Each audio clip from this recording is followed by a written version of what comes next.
दोपहर 3 बजे के भोजपुरी समाचार में अपने के स्वागत बा। नमस्कार, हम अफरोज। सबसे पहले प्रमुख समाचार। आज कोजाग्रत पूर्णिमा धन्य धान्य एवं समानता के देवी महालक्ष्मी के पूजा आराधना करके मनावल जा रहा। सगरमाथा के नया ऊंचाई के घोषणा जल्दी होगी। उत्तरी पड़ोसी चीन से समन्वय हो रहा।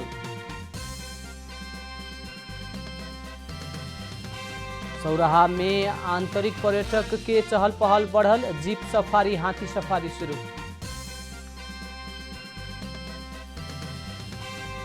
न्यूजीलैंड में इच्छा मृत्यु के पक्ष विपक्ष में भइल मतदान की गणना जारी। अंतिम नतीजा नवंबर 6 में सार्वजनिक होगी। आईपीएल क्रिकेट में आज दुगो खेल होगी। पहिलका में दिल्ली और मुंबई और दूसरका में बेंगलोर और हैदराबाद आमने सामने।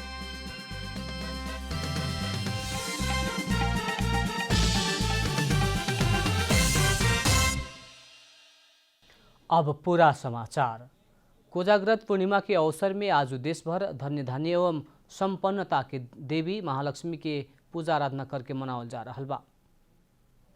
आज कोजाग्रत पूर्णिमा आज के दिन से महान पर्व ओरा के दोसर महान पर्व दीपावली शुरू होखेला। कोजाग्रत पूर्णिमा के रात में आकाश दीप बत्ती बाल के दीपावली के शुरुआत कइल जाला। शारदीय रात में हिमालय देश नेपाल के भूमि से आकाश के तारा निमन से देख सके के भइला से जगत के ई तरफ आकर्षित करे खातिर आकाश दीप बत्ती बाल के पर्व मनावल जाला। आकाश ओरी देखला से जगत के संकीर्णता हटेके और दानी खुला उदार मन के स्वभाव विकास होखे के विश्वास बा। यह दिन से संपन्नता और धन्य धान्य की देवी महालक्ष्मी के पूजा आराधना कइल जाला। ई पूर्णिमा के रात में देवी भक्ति में कौन जागल बाटे और कौन नइखे जागल कह के वैकुंठ से महालक्ष्मी लोक में आओ के विश्वास कइल जाला। महालक्ष्मी से संसार में कौन जागरण बाटे कह के देखे के भइला से एकरा के पूर्णिमा के कोजाग्रत पूर्णिमा कहल जाला। कोजाग्रत पूर्णिमा के रात में भजन कीर्तन नृत्य करके रात भर जागरण बैठे के चलन बा। ई दिन में कास्की कोटौरी अर्घ खाँची में सराय नाच देखाव के चलन बाटे। ई हथियार के सान और वीर गोरखाली के सूर वीरता के प्रदर्शन भी हुए। युद्धवा समर जीतल अभियान सहित हाथ में खड़क लेके नचाउते शंखवाद के साथ बाजा गाजा बजा के देवी मंदिर आसपास में परिक्रमा करके प्रदर्शन करे के नाच के सराय नाच कहल जाला। प्रत्येक वर्ष आश्विन शुक्ल पूर्णिमा के दिन शुरू होखे वाला कार्तिक स्नान, आकाश दीपदान एवं तुलसी के पूजा विशेष पूजा करके आराधना आज से शुरू हो रहा बा। आश्विन शुक्ल पूर्णिमा से कार्तिक शुक्ल पूर्णिमा तकले कार्तिक स्नान सहित तुलसी के विशेष पूजा आकाश दीपदान कैला पर सौभाग्य संपत्ति एवं श्रेय प्राप्ति होखे के धार्मिक विश्वास बाटे। आश्विन शुक्ल पूर्णिमा से कार्तिक शुक्ल पूर्णिमा तकले कार्तिक स्नान करके घर घर में विशेष रूप में कैल जाए वाला तुलसी आ विष्णु के पूजा से मनोकामना पूरा होखे के धार्मिक विश्वास बा। कार्तिक स्नान करे वाला श्रद्धालु कार्तिक शुक्ल पूर्णिमा तक मांस, मूंगी, मसूरी, चना, भटमास जैसन अन्न ना खाए के शास्त्रीय मान्यता बाटे। यह अवसर में स्वयंभू चैत्य में आज महादीपदान कैल जाला। सरकार विश्व के सर्वोच्च शिखर सगरमाथा के नया ऊंचाई के घोषणा जल्दी करे के भइल बा। सगरमाथा के ऊंचाई मापन के काम संपन्न होके घोषणा के तैयारी हो रहा। भूमि व्यवस्था, सहकारी तथा गरीबी निवारण मंत्रालय जनौले बा। सगरमाथा के ऊंचाई मापन के सब प्राविधिक कार्य पूरा होके ऊंचाई घोषणा के तैयारी हो रहा मंत्रालय जनौले बा। सगरमाथा के ऊंचाई के गणना आ प्रोसेसिंग के काम पूरा हो चुकल बा, लेकिन पड़ोसी देश चीन से जुड़ल विषय भइला से परराष्ट्र मंत्रालय मार्फत कूटनीतिक माध्यम से करे वाला काम सब अभिन्न हो रहा भी मंत्रालय जनौले बा। सगरमाथा के ऊंचाई मापन आ घोषणा बारे नेपाल आ चीन से जारी कैल संयुक्त वक्तव्य मुताबिक परराष्ट्र मंत्रालय समन्वय करके एगो मिति निर्धारण करे के सगरमाथा के ऊंचाई घोषणा करे के तैयारी सरकार कैले बा। सन 1856-57 में तत्कालीन ब्रिटिश ईस्ट इंडिया कंपनी के सर्वे ऑफ इंडिया सगरमाथा के ऊंचाई 8,848 मीटर मापन कैले रहे। स्थानीय वायु के प्रभाव से देश के पहाड़ी क्षेत्र में आंशिक बदली होखला पर भी ज्यादातर क्षेत्र के मौसम आज सामान्यतः सफा रहे के मौसम पूर्वानुमान महाशाखा जनौले बा। देश के पश्चिमी क्षेत्र से मनसून बाहर भइला संगे देश के ज्यादातर क्षेत्र के मौसम सफा बनते गइल बाटे। मौसमी प्रणाली में फेरबदल ना भइला पर भी पश्चिमी वायु आ स्थानीय वायु के कारण ठंडी बढ़े के क्रम में रहल मौसमविद राजू प्रधान जानकारी देले बाड़न। देश के पहाड़ी भूभाग में आंशिक बदली रहे के बाकी क्षेत्र में मौसम सामान्यतः सफा बा। अब क्रमिक रूप में ठंडी बढ़ते जाए के बतावल गइल बा। भोजपुरी समाचार में अब छोड़ विश्राम।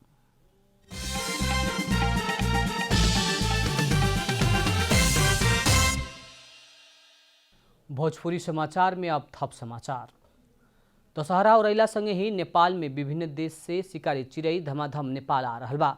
आगंतुक शिकारी चिड़ै मध्य अमूरबाज प्रजाति के शिकारी चिड़ै रसिया के पूर्वी भेग से बच्चा लेके बसाई सर के नेपाल आवेला।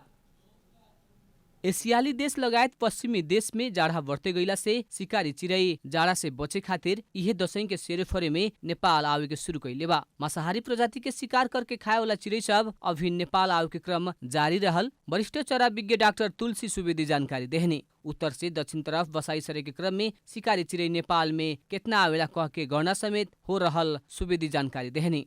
शिकारी चिड़ै मध्य चील, गिदौरी, बाज सब मुख्य करके विदेश से दशैं के समय में नेपाल आवेला। एशिया महादेश के उत्तरी क्षेत्र में पड़े वाला देश सब मंगोलिया, चीन, रसिया लगायत के देश से बसाई सर के शिकारी चिड़ै नेपाल आ रहल चरा विज्ञ सुवेदी बतौलन।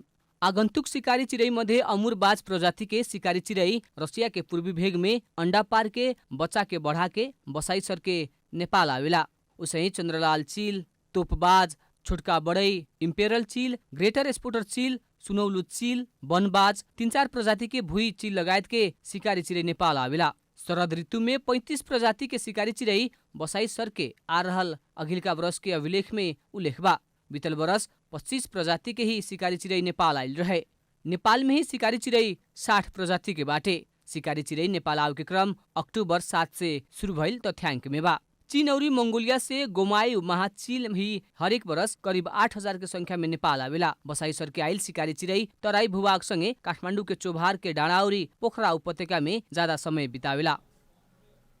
नकली बिल बना के भन्सार छल के कंचनपुर के बरौली से काठमाडौँ ल्या रहल कपड़ा प्रहरी बरामद कैले बा। इलाका प्रहरी कार्यालय त्रिभुवन बस्ती से खटल प्रहरी गस्ती टोली कालू बस खान तलाशी करत समय यी सामान बरामद कैले खा। विशेष सूचना के आधार में काठमाडौँ आ रहल बस में खान तलाशी कैला पर बिल मुताबिक सामान न भइला से शंकास्पद लागल कपड़ा बरामद कैल इलाका प्रहरी कार्यालय त्रिभुवन बस्ती के इंचार्ज प्रहरी निरीक्षक कैलाश सिंह विष्ट बतौलन। बरौली से काठमाडौँ खातिर आ रहल पवनदूत यातायात के ना 7ख1119 नंबर के बस से मेड इन इंडिया लिखल ट्रैकसूटा ट्राउजर 393 थान कपड़ा बरामद कैल प्रहरी जनौले बा। ग्लोबल इंटरनेशनल सप्लायर्स बेरौली नगरपालिका 6 कंचनपुर के नाम में कर बीजक बिल रहल आ ओह बारे थप अनुसंधान हो रहल प्रहरी जनौले बा। अब आर्थिक समाचार।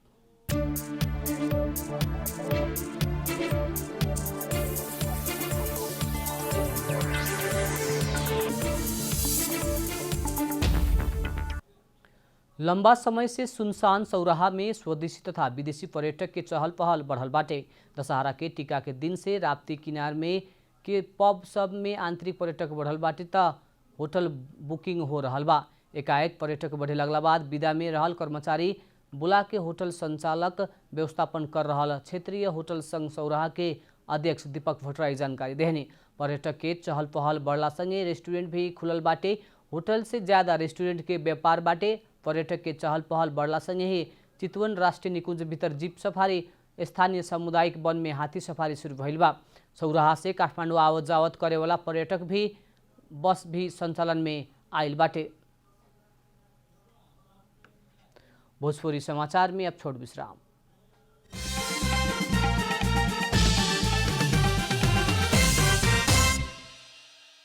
भोजपुरी समाचार में अब अंतर्राष्ट्रीय समाचार।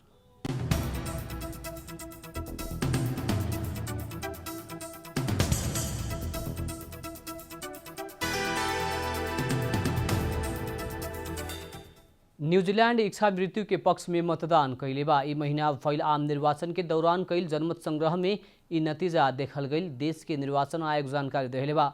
न्यूजीलैंड के जनता के इच्छा मृत्यु संबंधी end of life choice bill नामक कानून के पक्ष आ विपक्ष में मतदान करे के कहल गई रहे। प्रारंभिक नतीजा मुताबिक 65.2% से ज्यादा मतदाता ई कानून के पक्ष में मतदान कैले बा। करीब 5 लाख मत अभी भी गिने के बाकी बाटे। एकर अंतिम नतीजा नवंबर 6 में सार्वजनिक होगी। अंतिम नतीजा भी वैसे ही आई त न्यूजीलैंड, नेदरलैंड्स आ कैनेडा बाद इच्छा मृत्यु के वैधानिकता देवे वाला राष्ट्र बन जाए। अब खेलकूद समाचार।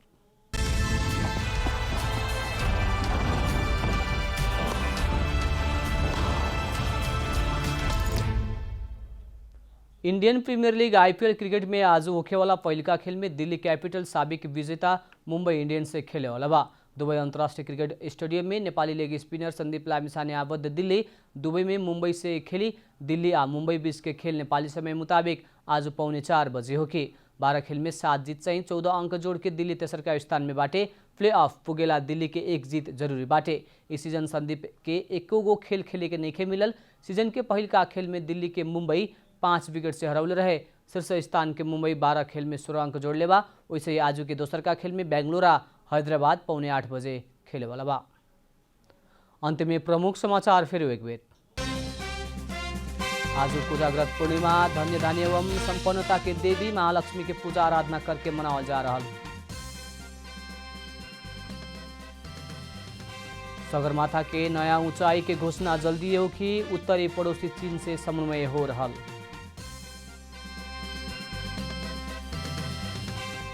सौराहा में आंतरिक पर्यटक के चहल पहल बढ़ल। जीप सफारी आ हाथी सफारी शुरू।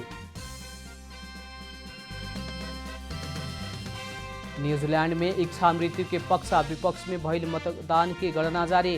अंतिम नतीजा नवंबर 6 में सार्वजनिक होगी।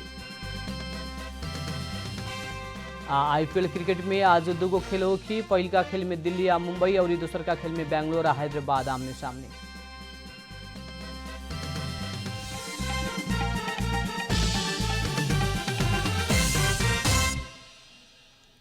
भोजपुरी समाचार अभी खातिर इतना ही। जनता द्वारा जनता खातिर प्रसारित जनता टेलीविजन के कार्यक्रम सब यूट्यूब, ट्विटर, फेसबुक और हमने की वेबसाइट जनतासमाचार.com में भी पढ़ा देख सकत बानी। सूचना में अपने के सहभागिता, समय में समाचार हमने के प्रतिबद्धता। प्रणाम।